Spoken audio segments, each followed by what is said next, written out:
Imaginez Jérusalem, une ville qui brille sur une colline, son temple s'élevant comme un symbole de foi. Des pèlerins remplissent ses rues, des rituels sont accomplis, de l'encens flotte dans l'air. En apparence, c'est une ville dévouée à Dieu. Mais sous l'or, la corruption s'installe. Marchez dans les ruelles, entendez les murmures de l'injustice. Les dirigeants tordotent la loi pour le profit. La justice est achetée et vendue. Les riches prospèrent, les pauvres sont écrasés.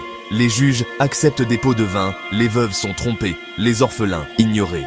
La terre est saisie par les puissants, les travailleurs sont exploités. L'âme de la ville se désagrège, déchirée par la cupidité. Jérusalem prétend à la piété, mais son cœur est loin de Dieu. Les rituels se multiplient, mais la justice, la miséricorde et l'humilité sont oubliés. Les gens font confiance aux cérémonies aveugles, à leur propre hypocrisie. Ils dérivent dans un brouillard spirituel inconscient de l'abîme qui les attend. C'est Jérusalem, au 8e siècle avant notre ère, une ville qui vit un mensonge.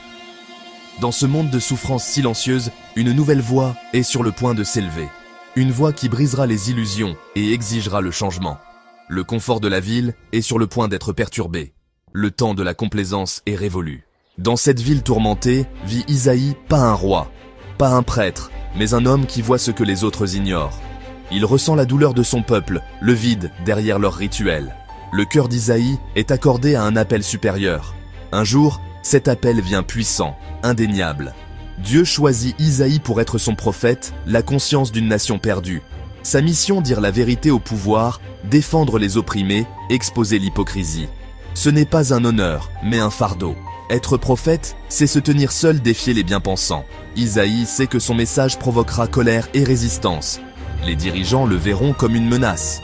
Pourtant, il ne peut refuser. L'appel est trop fort. Isaïe passe de la vie privée à la place publique.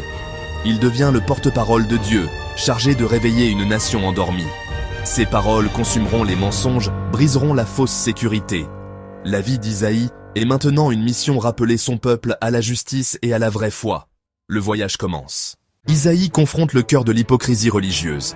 Dans le temple, il déclare « Dieu est fatigué des rituels vides. Les sacrifices et les cérémonies ne signifient rien quand l'injustice règne. Dieu méprise le culte déconnecté de la vie réelle. Vos mains sont pleines de sang, s'écrie Isaïe.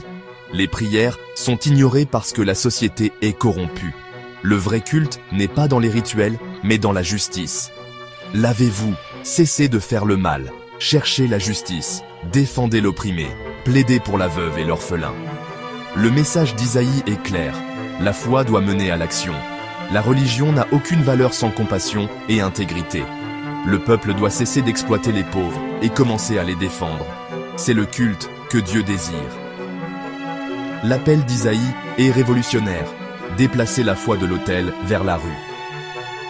Seul un cœur et une société transformée peuvent restaurer la relation avec Dieu. La justice est le vrai sacrifice. Au milieu des avertissements, Isaïe offre une vision d'espoir. Il voit un avenir où Jérusalem deviendra une lumière pour toutes les nations. Des gens de partout chercheront la sagesse, non la conquête. Dieu les enseignera et sa loi guidera le monde.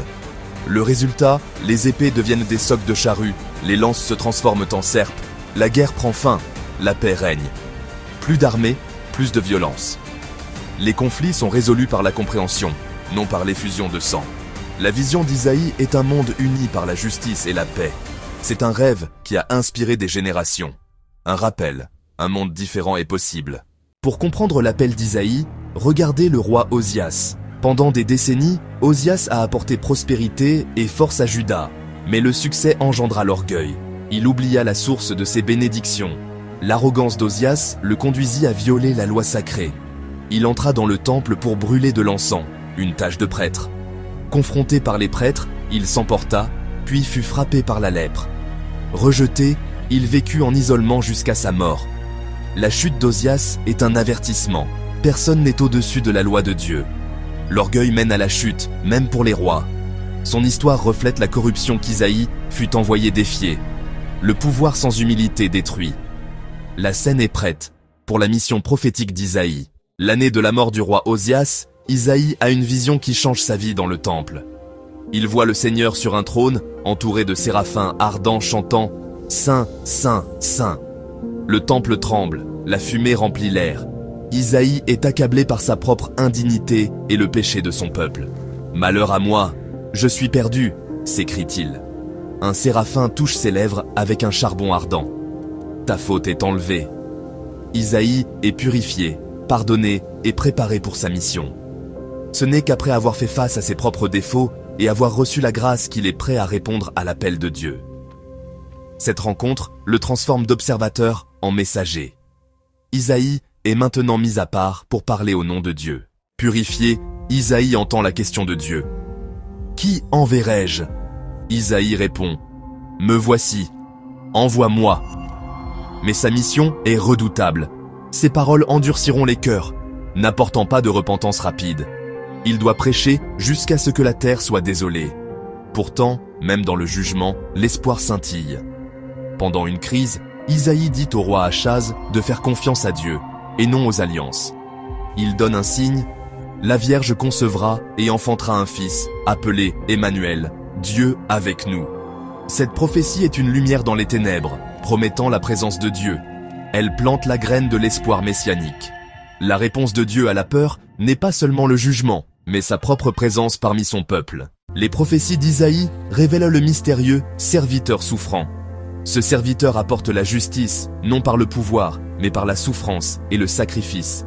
Il est méprisé, rejeté, un homme de douleur. Les gens pensent qu'il est puni pour ses propres péchés, mais Isaïe révèle « Il a été transpercé pour nos transgressions ». Le serviteur porte la douleur des autres, un sacrifice pour tous. Innocent, il accepte la culpabilité pour les coupables. Silencieux devant ses oppresseurs, il est conduit comme un agneau à l'abattoir. Pourtant, après la souffrance, il est justifié, apportant guérison et pardon à beaucoup. Son sacrifice n'est pas une défaite, mais une victoire. Cette vision de souffrance rédemptrice devient centrale à la foi et à l'espoir. L'amour se manifeste en portant les fardeaux des autres. La vision d'Isaïe culmine dans une promesse de nouvelle création. « Je créerai de nouveaux cieux et une nouvelle terre », déclare Dieu. L'ancienne douleur et l'injustice seront oubliées, remplacées par la joie et la paix. La vie fleurira, la tristesse et la futilité disparaîtront. Même la nature sera transformée, le loup et l'agneau paîtront ensemble. La promesse de Dieu est pour toutes les nations, tous les peuples. Ma maison sera appelée une maison de prière pour tous. Le message d'Isaïe brise les barrières, offrant de l'espoir à chacun. Aujourd'hui, son appel à la justice et à la compassion est plus urgent que jamais. Sa vision nous met au défi de transformer les épées en socs de charrue, de chercher la paix. Le serviteur souffrant et la nouvelle création offrent de l'espoir à un monde blessé. La voix d'Isaïe est intemporelle, un appel à la justice, à la transformation et à l'espoir. Le message perdure, un monde meilleur est possible.